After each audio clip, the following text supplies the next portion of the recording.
إن الحمد لله نحمده ونستعينه ونستغفره ونعوذ بالله من شرور أنفسنا ومن سيئات أعمالنا من يهده الله فلا مضل له ومن يضلل فلا هادي له وأشهد أن لا إله إلا الله وحده لا شريك له وأشهد أن سيدنا محمدا عبده ورسوله لا نبي بعده وأشهد أنه صلى الله عليه وسلم قد بلغ الرسالة وأدى الأمانة ونصح الأمة وكشف الله به الغمة وجاهد في الله حق جهاده حتى أتاه اليقين وتركنا على محجة بيضاء ليلها كنهارها لا يزيغ عنها إلا هالك اللهم فصل وسلم وكرم ومجد وعظم على سيدنا وحبيبنا وشفيعنا ونور قلوبنا محمد الفاتح لما أغلق والخاتم لما سبق ناصر الحق بالحق والهادي إلى صراطك المستقيم وعلى آله وصحبه حق قدره ومقداره العظيم يا فتاه يا عليم يا فتاه يا عليم يا فتاه يا عليم افتح علينا فتوح العارفين أما بعد فيا معاشر المسلمين أوصيكم ونفسي المذنبة بتقوى الله فقد فاز المتقون تقوى إله العالمين فإنه عز وحسن في الدنا والمرجع فيها غنى الدارين فاستمسك بها والزم تنال ما تشتهيه وما تدعي معاشر الحاضرين jamaah salat Jumat yang dirahmati Allah Subhanahu wa taala. Dari atas mimbar yang penuh dengan kemuliaan ini dan di dalam masjid yang penuh dengan keberkahan ini, khatib berwasiat kepada diri khatib pribadi khususnya dan kepada para hadirin umumnya untuk selalu meningkatkan ketakwaan kepada Allah Subhanahu wa taala. Takwa dalam arti patuh, tunduk, taat atas apa yang Allah perintahkan kepada kita serta menjauhi larangan-larangan Allah Subhanahu wa taala. Takwa merupakan madarus sa'adatil abadiyah, merupakan tolak ukur kebahagiaan seseorang hamba di dunia maupun di akhirat. Semakin tinggi ketakwaan seseorang hamba kepada Allah, semakin tinggi ketaatannya kepada Allah, semakin jauh daripada maksiat kepada Allah, maka semakin tinggi pula kebahagiaannya di dunia maupun di akhirat. Namun semakin jauh seseorang hamba daripada ketakwaan kepada Allah, semakin jauh seseorang hamba daripada ketaatan kepada Allah, semakin banyak dia melakukan maksiat kepada Allah, maka semakin jauh pula kebahagiaannya di dunia maupun di akhirat. Ahibba'il kiram, akan tetapi kita sebagai manusia hidup di dunia ini banyak digoda oleh yang namanya syaitan yang memang bersumpah akan mencelakakan anak cucu Adam sampai yaumil qiyamah. Tidak sampai di situ, kita juga digoda oleh yang namanya hawa nafsu. Kita dibisikkan untuk menerjang semua aturan-aturan Allah. Kita juga digoda oleh yang namanya dunia ini, sehingga dunia ini mengajak kita untuk lalai dari Allah, mengajak kita untuk bermaksiat kepada Allah, mengajak kita untuk melupakan Allah, mengajak kita untuk terlena di muka bumi ini, seakan diri kita hidup selamanya. Tak pernah ada yang namanya kepikiran di dalam otak kita bahwasanya akankah besok saya akan meninggal dunia, lalu amal apa yang akan saya bawa, lalu amal apa yang akan saya bawa lalu menghadap kepada Allah Subhanahu wa taala. Terkadang pula hadirin, kita sungguh egois, bahkan ironinya, yang awalnya kita notabene mencari nafkah untuk menghidupkan anak keluarga kita, untuk menghidupkan istri kita, itu merupakan ibadah kepada Allah Subhanahu wa taala. Namun kita dilalaikan oleh pekerjaan kita. Tatkala berkumandang azan Allahu Akbar, bergegas pulang bergegas melaksanakan pekerjaan-pekerjaannya, melupakan Allah, makin jauh daripada Allah. Padahal Allah yang memberikan rezeki. Kalau bukan karena Allah, sepeser pun takkan mendapatkan uang kita, hadirin. Kalau bukan karena Allah, tak mungkin tatkala kita bangun tidur kita dapat membuka mata kita, melihat diri kita dalam keadaan sehat walafiat. Kalau bukan karena Allah, tak mungkin kita dapat berangkat dari rumah kita menuju ke tempat pekerjaan kita. Namun kenapa tatkala Allah memberikan semuanya, kita melalaikan Allah Subhanahu wa ta'ala? Bukankah kita sering membaca doa tatkala kita membangun tidur? Alhamdulillahilladzi ahyana ba'da ma amatana wa ilaihin nusyur. Sering doa-doa tersebut diajarkan kepada anak-anak kita agar mereka hafal akan doa tersebut. Sering doa-doa tersebut kita dengarkan di channel-channel YouTube. Sering kita dengarkan doa-doa tersebut seseorang guru mengajarkan kepada anaknya. Nah, kenapa diri kita tak mau untuk mengkaji? Kenapa diri kita tak mau ingin tahu akan makna daripada doa tersebut?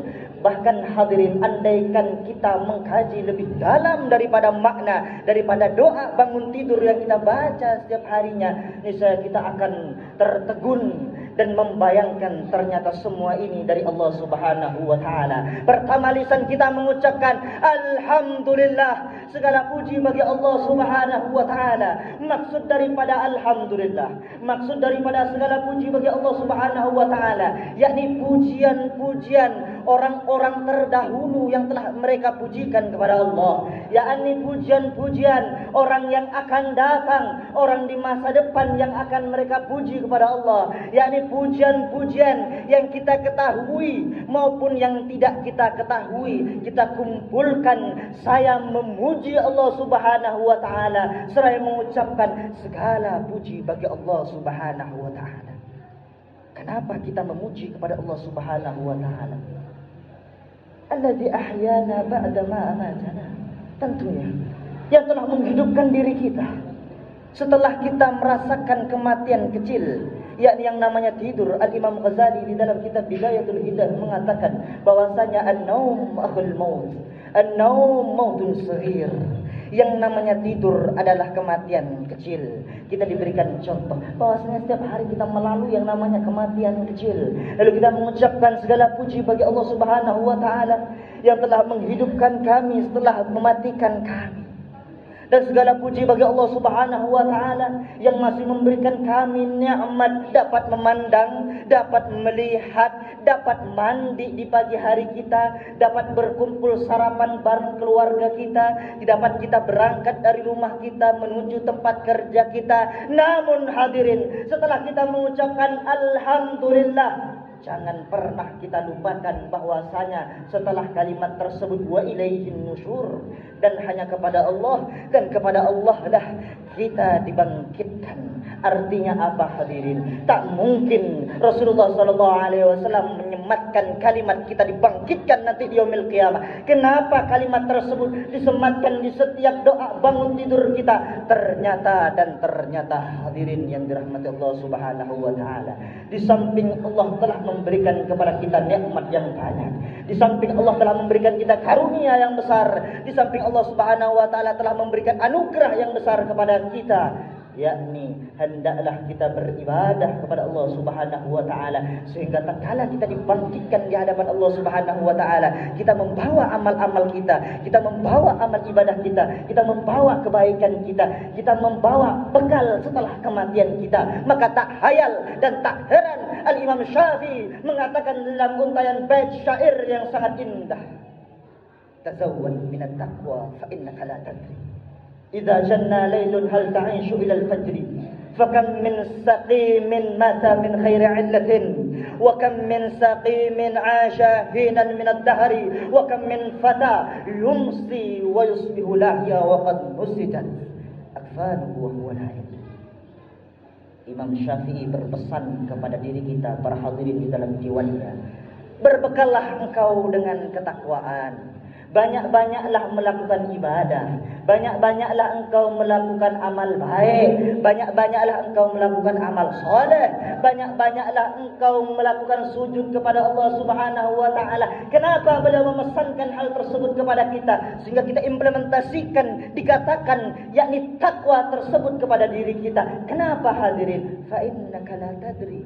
Karena engkau tak pernah tahu. Apa yang tak pernah kita tahu? Idza janna lailun hal ta'ishu ilal fajri. Apabila datang malam hari, apabila telah datang waktu malam menyelimuti diri kita, apabila telah datang waktu malam menggelapi hari-hari kita, hal ta'ishu ilal fajri.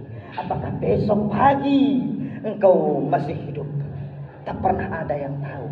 Bahkan sehebat apapun profesor, bahkan sehebat apapun dokter, bahkan sehebat apapun insinyur, takkan pernah bisa menvonis diri kita, memberikan garansi kepada diri kita apakah kita bisa masih hidup di esok hari. Tak ada yang tahu hadirin. Kenapa kita harus berhati-hati? Kenapa kita harus mewanti-wanti akan hal tersebut? Lihat kalimat setelahnya. Fakam min salimin mata min ghairi allatin. Saya kan masih sehat-sehat. Saya kan masih segar bugar, umur masih muda, badan kekar, makan nyaman, tidur nyenyak. Kenapa saya harus mewanti-wanti, berhati-hati? Ingat kata Imam Syafi'i, betapa banyak orang yang sehat-sehat, segar bugar, masih muda, mata min khairi allatin, meninggal dalam keadaan tidak memiliki penyakit. Bahkan banyak sekali kita lihat fenomena akhir-akhir ini hadirin, meninggal dalam keadaan tidak memiliki penyakit kronis, tidak pernah divonis oleh dokter bahwasanya memiliki penyakit yang sangat ganas, tidak pernah divonis oleh dokter bahwasanya besok akan mati. Taunya badan masih sehat, umur masih muda, semuanya masih nyaman dirasakan, tiba-tiba meninggal dunia. Tak ada yang tahu hadirin. Bahkan kita sering pula melihat fenomena, ya Allah, kita mendengarkan di setiap pengumuman inna lillahi wa inna ilaihi raji'un, telah meninggal fulan ibn fulan, telah meninggal fulan ibn fulan. Kita melihat pengumuman di grup WhatsApp kita, inna lillahi wa inna ilaihi raji'un, fulan ibn fulan meninggal dunia. Padahal kita berpikir, ya Allah, padahal barusan ngumpul bersama saya, padahal barusan ngopi bareng saya, padahal barusan ke rumah saya, kok tiba-tiba ada pengumuman bahwasanya fulan ibn fulan meninggal dunia. Artinya apa hadirin? Imam Syafi'i ingin memberikan sebuah sudut pandang kepada diri kita bahwasanya kematian tidak menunggu diri kita tua, kematian tidak menunggu diri kita memiliki penyakit, kematian tidak menunggu diri kita lansia. Di dalam bait selanjutnya beliau mengatakan, apakah kematian bagi orang-orang yang sudah tua? Apakah kematian bagi orang-orang yang memiliki penyakit? Belum tentu. Beliau mengatakan, fakam min saqimin asyahinan minad dahri.